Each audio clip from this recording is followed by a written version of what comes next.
Coming to you straight from the Rio Grande and beyond. Broadcasting to the four corners of the globe. So grab your seat, your coffee, or your sundowner. Okay, everybody, here we go. On point, as always. This is Gloves Off. Gloves Off.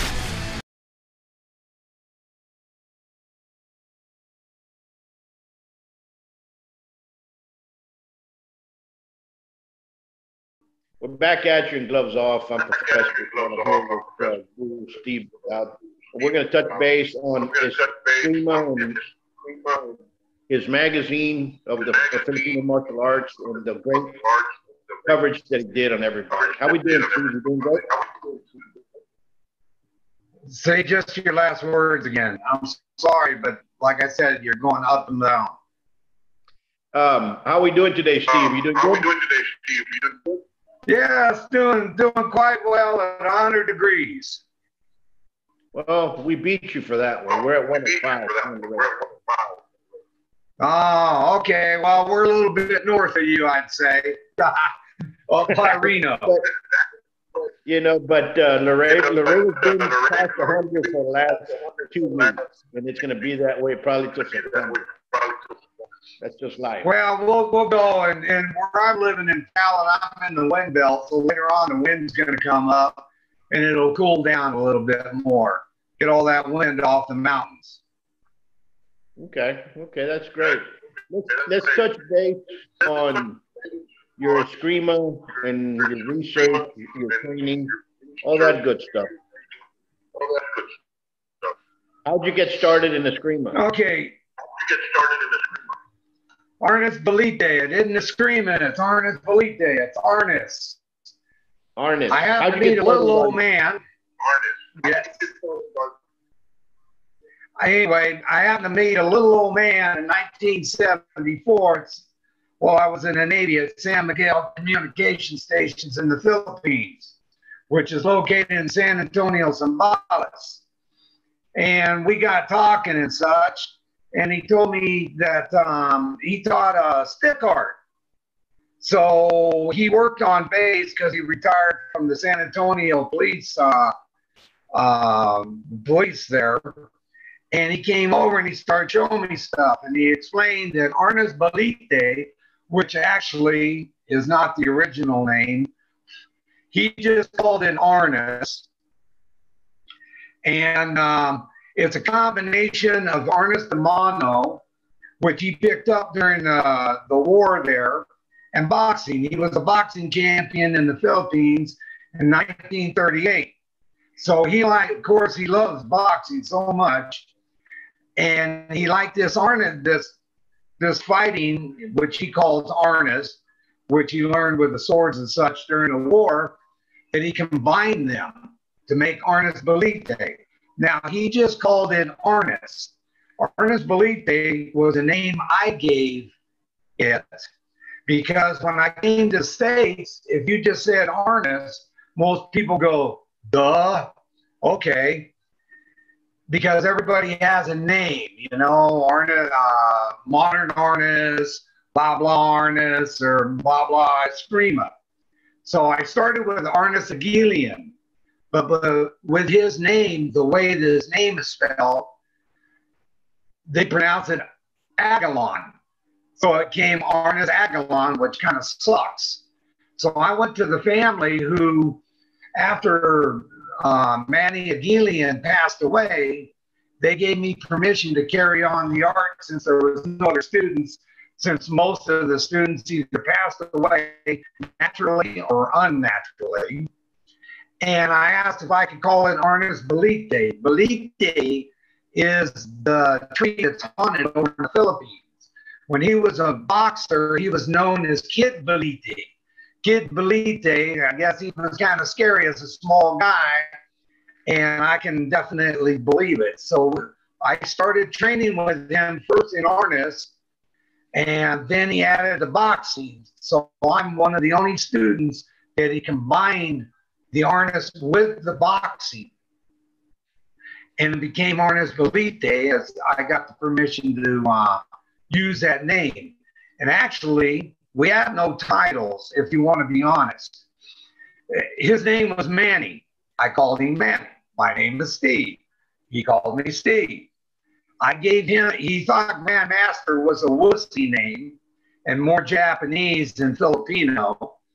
So after he passed away, I asked permission to call him Fundador, which it means the head mucky muck of it all. They gave me that permission. Since I'm the head instructor, I'm not Fundador because I'm not him. I said, okay, I'll take Punong Guro, and then Tamamagana is the inheritor, so that's the title. But actually, he's Manny, and I'm Steve. Well, we have no belts either. You know, that is great because, you know, I don't like the title master because I said so true. There's only two individuals that have a master. One is a slave and one is a dog. That's it. And so when I come here and they introduce themselves as I'm Master so-and-so, you know, it kind of, you probably forgot the Bader at the end, you know, Master Bader. So I kind of look at that into that, you know. So I'm glad to hear that because you're either a teacher or a student. And that's it. You know, there are different. Well,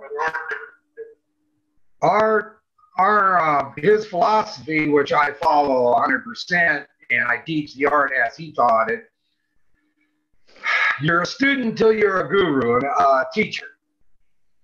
That's our only rank. One day I said, hey, shouldn't I have a belt or something? He says, do you need a belt? I said, well, not really. He says, we'll go down to the Soya, which is the market. I'll buy you a belt. I said, you would? And he said, yeah, because apparently you need something to hold your pants up. There are no belts in Arnis Balite. You're a student or you're a teacher. That's the end of the subject. You're absolutely no right. ranks, no nothing else. Just student or teacher. No ranks, no belts.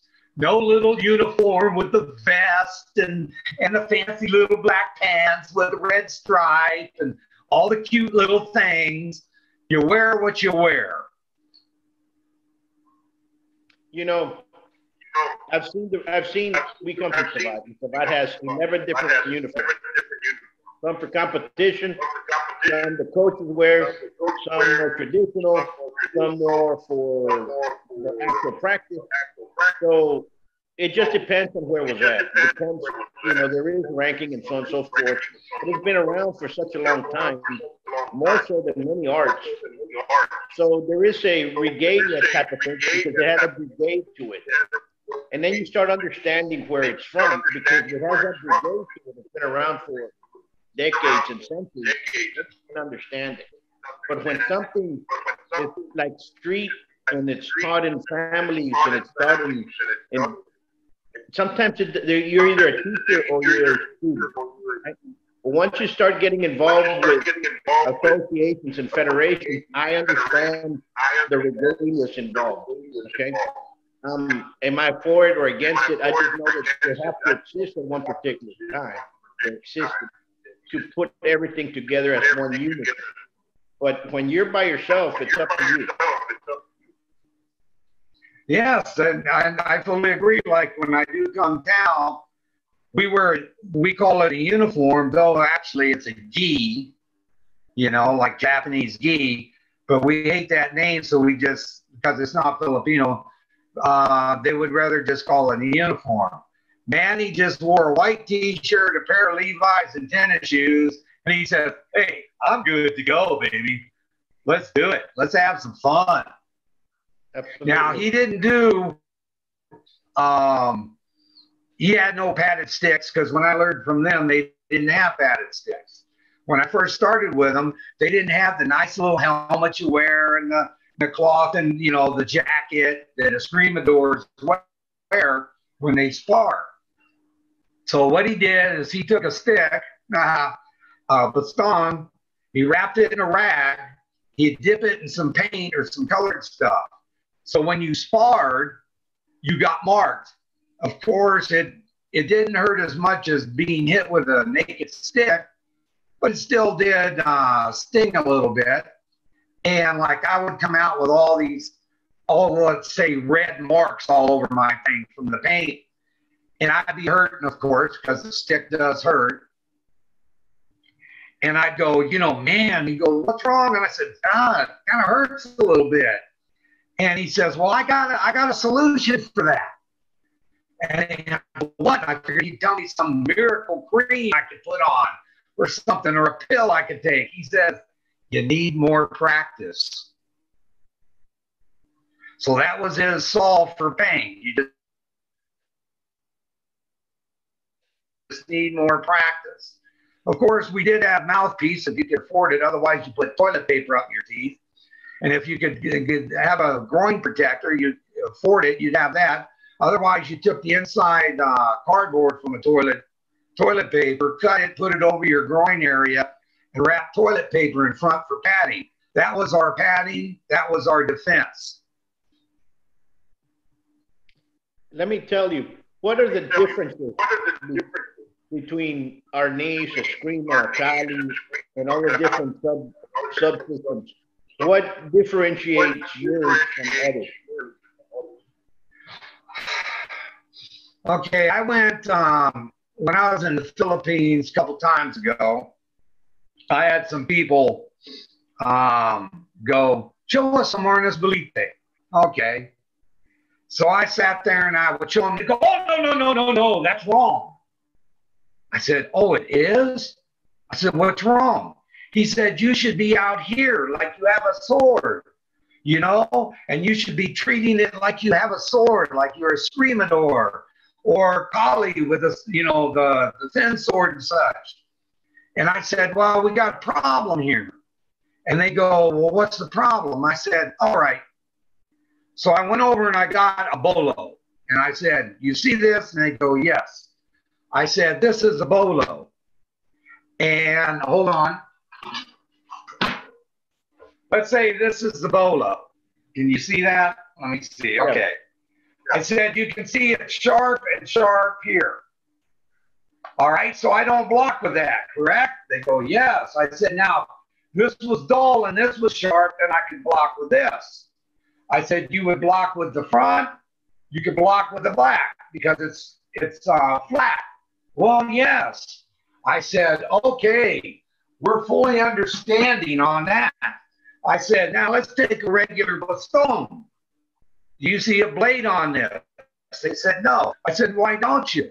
They said, because it's round. So I can block with anything on there. Yes, you can. I said, I can even take it and shove it up your butt, can't I? Yes, you can. I said, so if I'm fighting with a stick, a baston, then let me treat it like a stick or a baston. If I'm fighting with a bolo, then I'll treat it like a bolo. Then he goes, well, you're still wrong. I'm going, why? Because you should be fighting out there, not like this, because we're close when we fight. I said, but out there, there's too much air. I want to get in your space. So what I use is huli-lusab, which is capture, trap, and attack, to where we always like to move in. We like to be close when we do things. If you strike me, I'm going to try to capture it, trap it, and get next to you. They go, well, why do you want to be so close and everything? To sweep them, to this, that, the other. I said, well, we use pressure points, and yes, we'll sweep you or whatever close. But here's the idea. If I get close to you and you smell good or you don't smell good, I'm going to kick the Jesus out of you. But if you smell good, I just might kiss you and put one up your rear end or something. I said, we fight in close. That's the boxing part. We're not always away from you. We're in close. So that's where the boxing also comes in with the use of the baston. Understood. It's more of a closed system than anything else. Yes, yes, we like to be in close. We don't want to be away from you. If we're away from you, I might as well go home and watch TV. Absolutely. And in a way, it's very much boxing oriented, you know, coming from in that analogy. If you see the pugilistic arts that developed for self-defense, derivatives of boxing, whether it's boxe française savate or stuff of the street, they tend to be very close. Mm-hmm. You know, the fight ends up becoming close. That doesn't mean you're going to grapple somebody in the street. That means that you're punching and kicking and doing whatever you need to be doing close. Because if you're playing too far away, you guys should be playing crazy. That's not what the fight is. So it's a great analogy and a great pedagogy. The idea of Arnis Balite is get in, like I said, capture, trap, and attack. When we attack, we use the pressure points like behind the ears, the throat, the groin, the legs. We'll stomp on the back of your leg to take you down. We're not there to destroy you. We're there to control you and get you down, you know, to make it so you're incapable of continuing to bother me, as we would say. Because our idea is really not fighting. You've pressed it into us, so we're going to make it to where you don't want to mess with us and you don't want to continue. Absolutely. Absolutely. But that's the way it should be.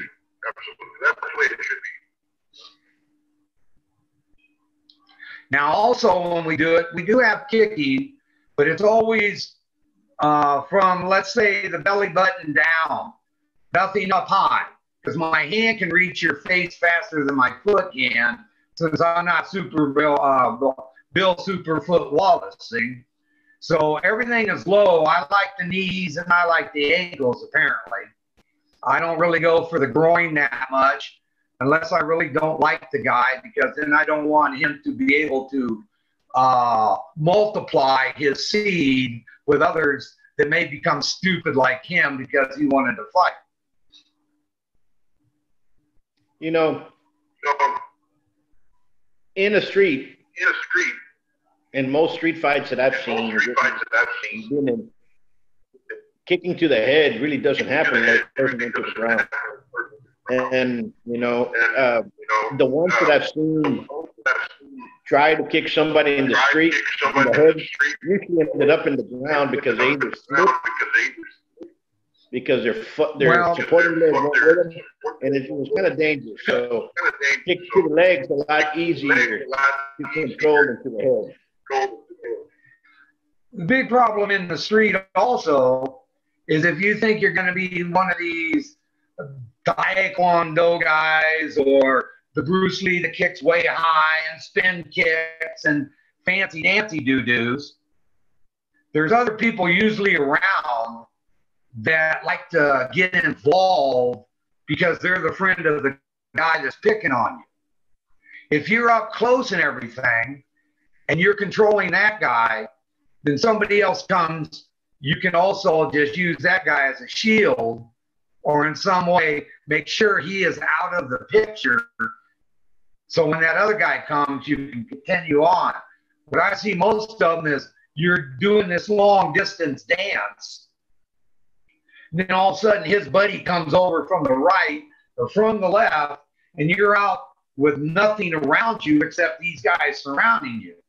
At least if you're next to the guy who started the whole thing, you have somebody to help block. Or you're able to disengage him quickly enough in a way to put him down to where you don't have to worry about him and you worry about the new threat that's coming in. And usually if you can show that you've done something to one person, the other people may not want to do that with you, may not want to confront you anymore. You know, you're absolutely correct. If you bleed the person dramatically, the first attacker, and you make an example of them right away, very few people are not going to jump in after that. But in a lot of situations, and by doing security and by seeing, got into entanglements in the street myself, you always have people that want to be heroes and want to stop the fight and become Superman right away. In in Texas, under the penal code, if anybody touches you when you're defending yourself, that becomes you know, so people out there that love to be heroes, to go out there and try to stop the fight. I do some bodybuilding or football, and I'm just gonna, you know what I'm saying? You just became part of the situation. Yes. So the person is defending himself for his life, and he feels threatened. You, the hero, can get taken out as well. That's it. That's it. Some people have the greatest intentions, though, you know, in society, today's society, as they say, people on the outside, oh, they're good with them little phone cameras and stuff to show what's going on, but you don't find any of them that really want to assist in stopping something. They're either on one side or the other. They want to, they're the friend of the guy you're going against, so they want to make sure he wins and such. In today's society, as I see it, you got a pregnant woman on the street and she's giving birth, or, oh, wait a minute, you get a guy on the bus who's getting kicked. Now, he can't, let's say he's not a wealthy guy, he's poor, lives in the streets. Some other guy that's a little wacko takes him down, starts kicking him. Everybody's there with them phones. Everybody's taking them pictures, but no one's stepping in to help the guy. We don't have the helpful society that used to be as much as it used to be. Absolutely. So when you're out there, you've got to depend on yourself a lot of times. Absolutely. And when you go into crowded cities, a lot of these cities, they don't care. They're very violent. And if you're going to go in there, they're going to remove you one way or another. And if they're very crime infested, it's very dangerous for a lot of people. And a lot of art that are geared for street fighting in big cities are very fast and very quick and very, how can I put it? Very, I'm going to use you as an example for everybody else. You're going to be bloodied up real quick, and everybody else is going to see the damage that was done to you and say, you know what, I'd rather stop and leave this guy alone. You know, so that's basically the mentality that you need. That's it. I always had a philosophy in school. Let's say you and I went to the same school. And let's say one day that we got in a competition. Now let's say you're the kind of, you're actually the guy that could actually beat me up. But let's say I beat you up. All right? So the guy that knows he can beat you up will now want to challenge me to see if I can beat him up, to raise above him, because I've raised above you. Now you, let's say, because you lost, the guy that I can kick his butt, he's going to try to challenge you to see if he can raise above you. So it's an endless cycle of stupidity. Absolutely. Everybody's equal. Everybody's cool. Absolutely. And if you get in a fight one time, people might say, you know, don't mess around. If you get in a fight twice, everybody's already paying attention to you. 3 times, you might become a problem. 4 times, every other guy that likes to fight is going to come looking for you to make a name. So that's it. That's it. Next solution that I'm going to go out there to try to see if I can beat him up because he has a name of being a fighter. Once you get that to you, that's very difficult to get it away from you. Once you become a knock-around guy, then you know it's a little bit different. Once you get that little title of a knock-around guy, it's going to be very good, you know. And unfortunately, in the street, you know, tough guys. Every neighborhood has one, and every city has a couple. So I tell folks, be careful because you might end up getting involved with one of these guys, knock around guy, and he's going to take you out. So be careful. That's a fact. Yes, very, very true. So to me, actually, confrontation to me is, let me talk to you, you talk to me, and we'll settle it out. If you don't like what I say, I don't like what you say, blah, blah, blah. You go your way, I'll go mine, because we're worthless to each other. And physical confrontation is just kind of stupidity, because I don't want to mess myself up. You don't want to get messed up. So you go do your thing, I'll go do my thing, and we agree that we don't agree on something. Absolutely. And that's the way society should be. But what happens is society's not that way. And that's why the martial arts were developed, for those instances that society becomes violent. And a lot of people say, we don't live in a violent society. I tell them, take a look around you. 90% of the men in Texas carry a blade. So don't you think when they have a little bit of liquid courage, those blades aren't going to come out? Oh, yes. Oh, yes. So you have to understand that, you know. In the bigger cities, you start getting into slapjack. Right now, brass knuckles are legal. So people carry brass knuckles. Are they going to bring them out? Maybe. So you have to look at everything and the weapons that the society and the penal code has. You know, for you to be able to. One of the biggest problems in today. Yes, one of the big problems today is people are so into themselves, they have like what you call the horse blinders. They don't take that overall look at other people. You know what I'm saying? When they're walking down the street, they see from A, which is them, to point B to where they're going.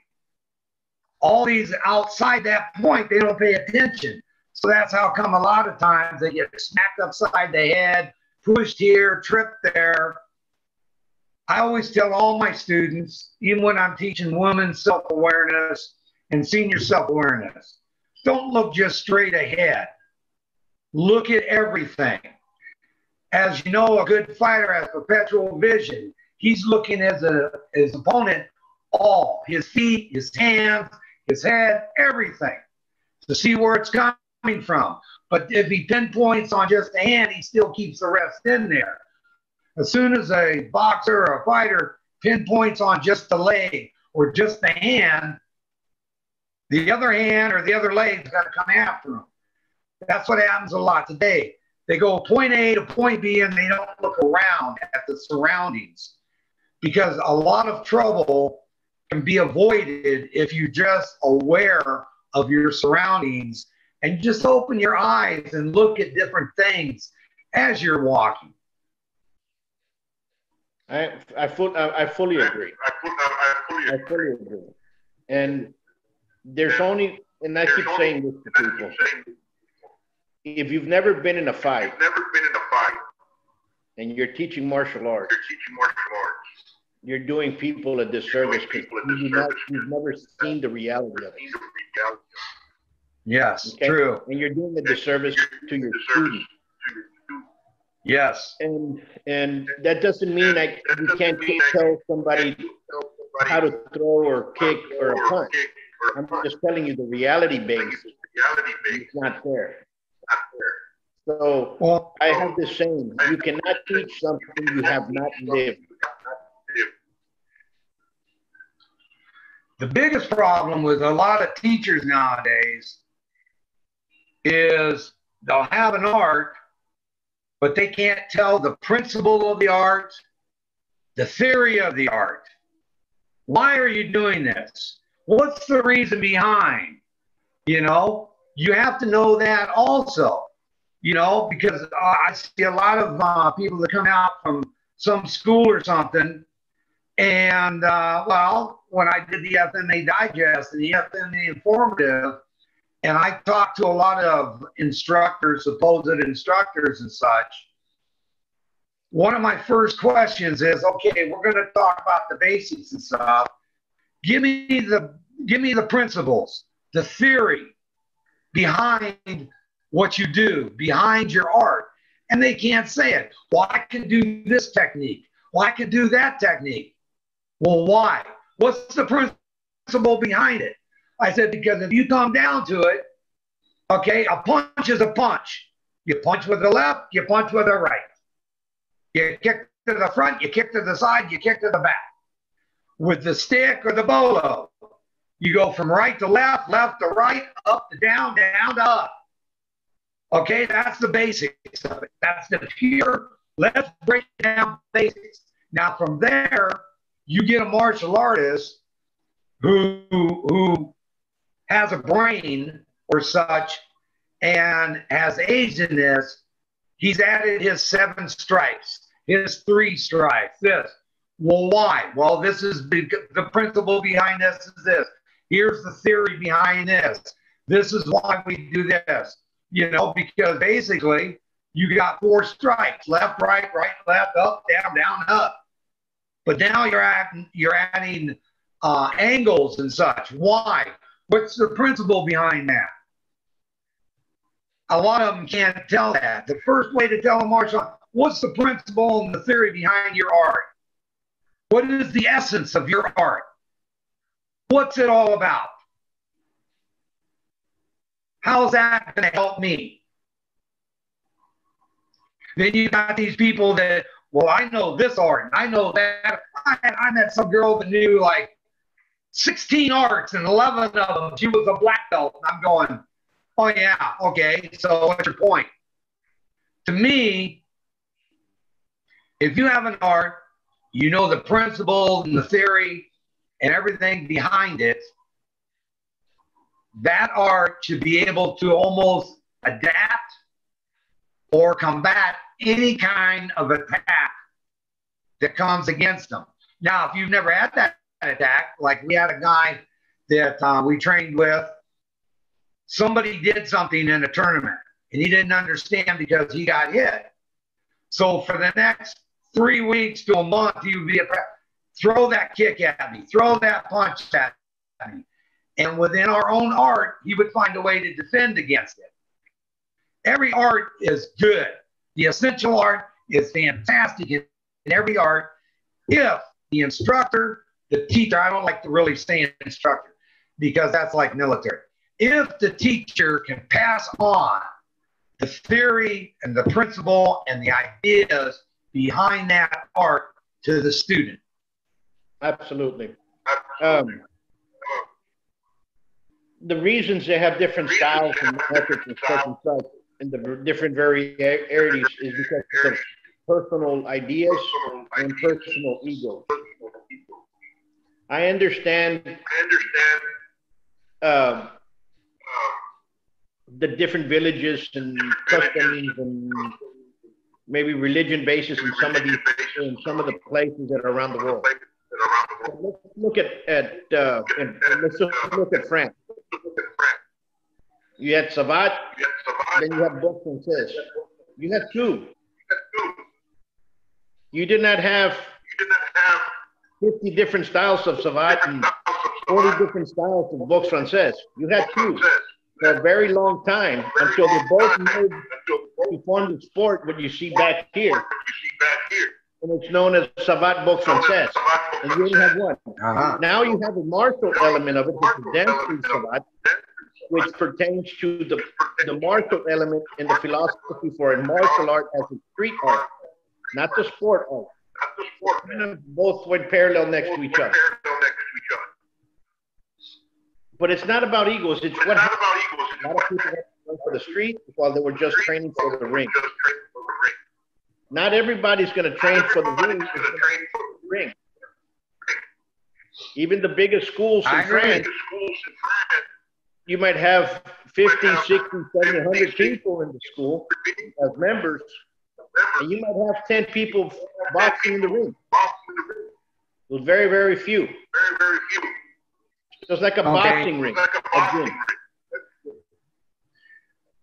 The thought behind this, okay, let's take, everybody loves Bruce Lee, okay? Bruce Lee art was for Bruce Lee. It wasn't for anybody else. It was for Bruce Lee. Be real. He would teach his art But once he taught you the basics and the theory behind it, he expected you to adapt it to your thing and add to it. I know I talked to this friend of Bruce Lee's that knew Bruce when he started, hung out with him. They were friends until Bruce passed away. And today he goes to these Jeet Kune Do conventions. And he was talking to Bruce's wife and says, you know, here's the problem is Bruce put out a good thing, as a lot of teachers do. But he wanted you to expand on that. He wanted you to better yourself and to add what fits you. Okay, that's like modern artists. Remy gave you the basics. He wanted you to build on that, to adapt it to yourself and get things to adapt.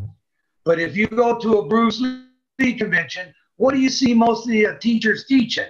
The same crap that Bruce Lee was teaching before he passed away. They haven't added to it. They didn't do anything to it. All they do is what he did.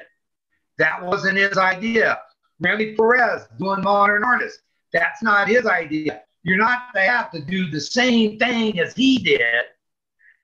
Take that, add to it, adapt it, make it to yourself. I'm sure in your art, you have very basic stuff that you learned while you were learning it, and you're training, and you have, okay, the basics of your art and everything. You know the fundamentals. You know the theory behind it. But since you've become an instructor, a teacher, and such, you have added to it. Some of it personal that personally fits you, that you find easy, but some that you see that, hey, this could be a future. This could continue on. This could do this. Arnis Balite, when you learn from me, you're learning Punador's thoughts and everything because he taught me. But you're learning what I am about too, because I had to adapt it to myself and use the best. So my student is getting Punador's teaching, my teaching, and then once they become a teacher and they teach somebody, they'll get Punador, mine, and their own that they've developed, and that's how the art continues to flourish and stuff. These people that just do the same thing as the ultimate teacher of that art did, they don't change nothing. They haven't done anything. They haven't adapted it to themselves. They said, well, this is the way it was supposed to be, so this is the way I do it. But with your power, maybe if you did this, you would have more power. Maybe if you did this, you would be able to do something a little bit better. That is a lot of the problems, and a lot of the problems that go on now is some people think you have to do it exactly like, or it won't work. They're scared to adapt and overcome because you have to adapt to all situations. Absolutely. You know, I agree with what you're saying, and it's very well put. Let's just put boxing by itself. Okay. I don't care whether you're in England, Japan, China, or in Russia, or in Mexico, or Argentina. You're going to learn a jab, cross, hook, and an uppercut. Yes. How you do it, and how you personalize it, and expand on your own ability, and your own testosterone fortitude define you whether you're good, bad, or become a world champion. That's fact. That's a fact. Good point. You know, another problem is, go ahead. Here in the States, we have several styles now that have developed. You know, you have Casamado's peekaboo style. You got the Mexican style as well. You have the Philly style. And then you have the All-American, kind of like the Olympics, like kind of similar to Oscar De La Hoya type boxing or Shane Mosley.